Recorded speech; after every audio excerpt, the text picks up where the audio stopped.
All right, so let's look at some problems where we manipulate series to answer other questions, or sometimes we're just manipulating them here. All right, so we have a Taylor series about sine. They gave that to you. They tell you that f is defined so that the derivative is sine of x squared, and then they want the coefficient of x to the seventh in the Taylor series for f.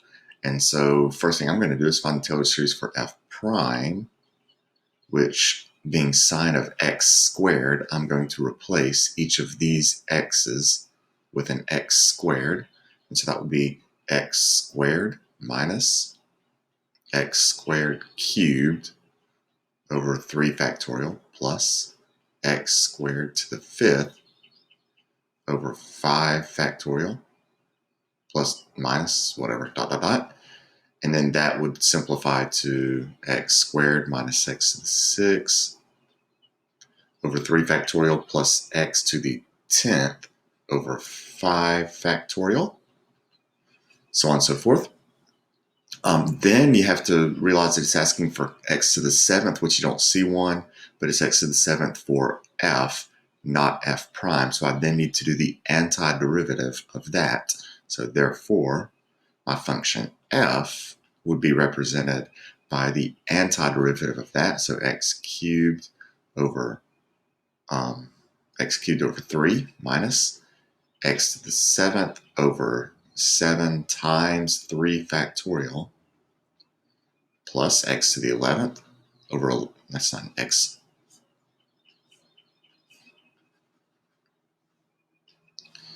x to the 11th over 11 times the 5 factorial, and the coefficient of x to the 7th will be negative 1 over, I'll stick the 1 up here. So 1. So this right here, and watch that sign before it, is the coefficient of the x to the 7th. And so negative 1 over 7 times 3 factorial. 3 factorial is 42. So negative 1 over 42 would be the coefficient of x to the 7th. Let's look at this one. This Maclaurin series would be an expression for which function, and this was originally multiple choice, I just blocked off the options. And so I am thinking about my memorized series, which would be e to the x, sine x, and cosine x. Those are the 3 big ones. And when you're identifying which series we're looking at, you always pay attention to the factorials, because those are not influenced by some manipulation of the function. And the series for e to the x has consecutive integer factorials in the denominator. So e to the x is 1 plus x squared over 2 factorial plus x cubed over 3 factorial plus x to the 4th over 4 factorial plus so on and so forth. Not going to worry about the general term. So now I have to decide, what have we done to this series to create x to the 4th over 2 factorial, x to the 5th over 3 factorial. So let's think about the ways I could turn an x squared into an x to the 4th. Okay, well, one way to think about it is, what if I replaced x? So if I had like e to the x squared, if I replaced the x with an x squared,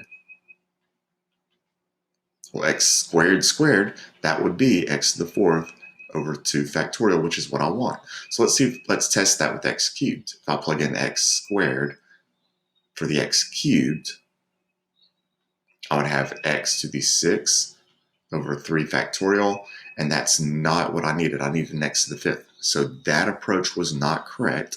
So what else could I do that would turn that x squared into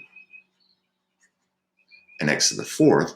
And the other option would be if I multiplied it by an x squared. And so if I multiplied it by an x squared, that means I would be taking my e to the x and multiplying it by an x squared. And so I'm going to see what happens if I multiply everything by an x squared. And right as of now, I'm only focusing on the 2 factorial, 3 factorial terms because that's what I have to compare it to.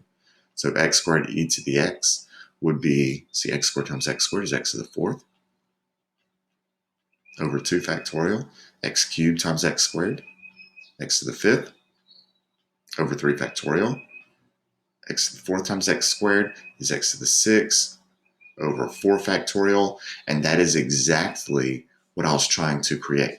I was trying to create those 3 terms. The problem I have now is that I can't completely ignore the 1 plus x. I have to distribute the x squared through that also. So x squared times 1 and x squared times x.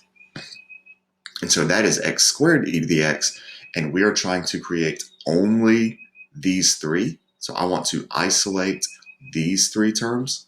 So we'll just take these and subtract them to the other side. So we have x squared e to the x minus x squared minus x cubed is x to the 4th over 2 factorial, x to the 5th over 3 factorial, and x to the 6th over 4 factorial, so on and so forth.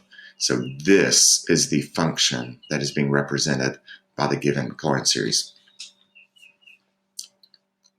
I think that's going to be the hardest one. Okay, so the coefficient of x cubed in the Taylor series for e to the 3x about x equals 0. There are 2 ways you could do this one. We could, because it wouldn't be too difficult, is just find the coefficient the old-fashioned way. The nth derivative, well, since we know it's x cubed, it'd be the 3rd derivative at 0 over 3 factorial. That would be the coefficient of x cubed. So if you want, and it wouldn't be too bad, we can just crank out 3 derivatives. F prime is 3e to the 3x. F double prime is 9e to the 3x. And F triple prime is 27e to the 3x. And so if you plug in 0 to that, F triple prime of 0 would be 27. And then when you take that and plug it in way up here, this would end up being 27 over 3 factorial x cubed, and 27 over 3 factorial is the coefficient. 3 factorial is 6. 27 over 6 reduces to 9 halves. So that is one of the 2 ways we could have done this one.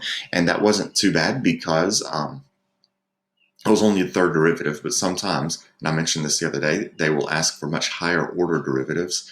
And in that case, it may be easier to go the manipulation route. So if I know that e to the x is 1 plus x squared over 2 factorial plus x cubed over 3 factorial, then I could conclude that e to the 3x, we will replace all of the x's with a 3x, but we're really only focusing on that x cubed term. So I'm going to go straight to that. So it's going to be a bunch of stuff plus, and then that x cubed term, 3x cubed over 3 factorial. 3 cubed is 27, x cubed, 3 factorial is 6, and you get to the same place. I don't know which one's easier. They're both about probably equal amounts of work.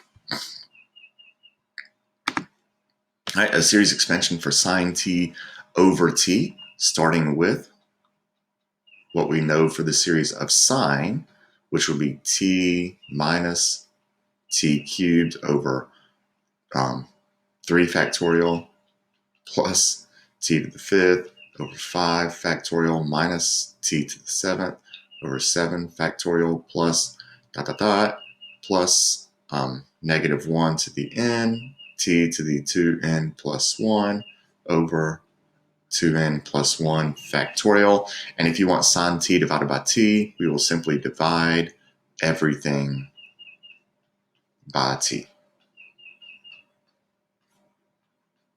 And so sine t divided by t would be 1 minus t squared over 3 factorial plus t to the 4th over, 5 factorial minus t to the 7th over 7 factorial. Nope, that would be t to the 6th plus, and the general term, which it wasn't asked here, but I would cancel this t with one of those up there, leaving -1 to the n, t to the 2n over 2n plus 1 factorial. And that's going to bring us to our last question, which is a free response question.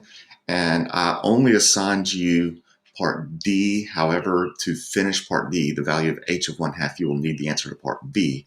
And part B was to find the sum of this series. I did talk about this the other day, but if you're ever asked for the sum of a series, then that's a huge hint that it's likely geometric. If not, it's one of those recognized series, sine x, e to the x, or cosine x. And this one is geometric, so the sum of this would be my first term, which is 1, over 1 minus the ratio, which is x plus 1, which ends up being -1 over x. And so that is an expression for f of x. So f is -1 over x. So I'll write that here. All right, so now that we've done that, let's look at part D. H is the function that's defined by h of f of x. H of x is f of x squared minus 1. Find the first three non-zero terms for h and the general, and then find the value of h of 1/2.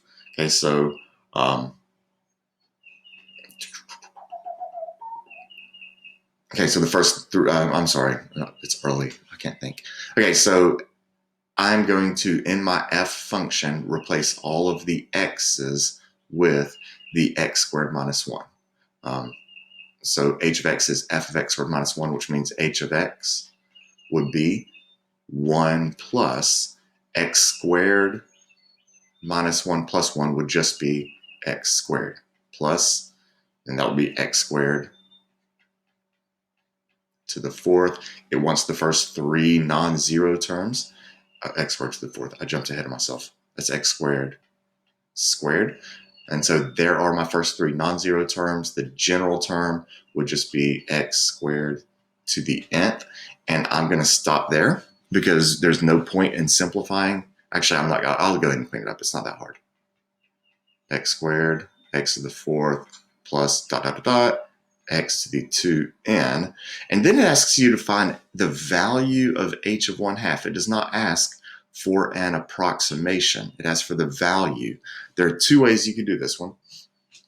H of x, if you're paying attention, it is also a geometric series. We have the option of representing h of x as the sum of all this, since it is a geometric series, similar to how we found that f is actually the function -1 over x, because that was the sum of its series. However, h of 1/2 is going to be a lot easier if we just think about the fact that h is f of x squared minus 1. So h of 1/2 is f of 1/2 squared minus 1, which is f of -3/4. And since in part B we got an explicit function for f of -3/4 is going to be -1 over -3/4. And you don't have to clean that up, but if you wanted to, that would be 4/3. And there is your answer for h of 1/2. So it's a little bit tricky. It's a very easy thing to do, but maybe a harder thing to recognize what you were supposed to do for that last part on part D.